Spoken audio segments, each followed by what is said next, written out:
The Omicron-fueled COVID surge has shattered records, infected tens of millions of Americans, and pushed hospitals to the brink.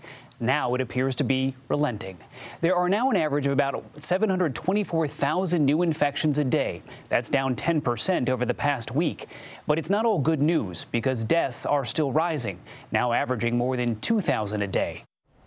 CBS's Lilia Luciano is in Los Angeles with the latest. Lilia, good evening.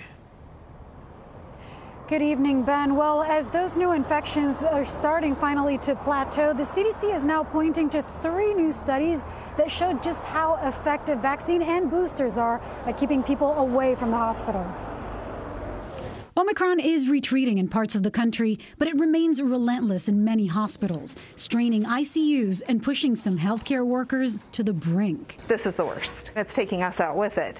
COVID hospitalizations jumped 30% and deaths 44% in the past 2 weeks, with the West and Midwest hit especially hard. Every hospital is full, so trying to find a facility that has an open space with the appropriate care is difficult. The pace of first shots is slowing, with about a third of eligible Americans still not fully vaccinated, and less than half are boosted. Even as studies show that third Pfizer or Moderna shot reduces the risk of hospitalization with Omicron by 82%. We have the saddest stories you've ever heard in your life of orphan children and dead mothers and people losing their loved ones when they didn't have to.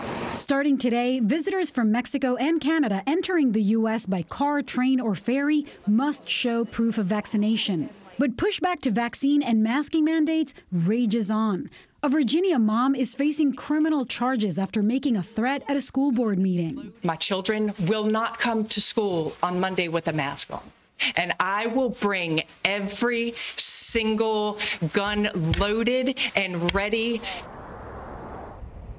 That parent apologized, and while more challenges to mandates keep making their way through the courts, the federal government is giving out the good mess, the N95, starting next week for free. They'll be available at pharmacies and health centers across the country.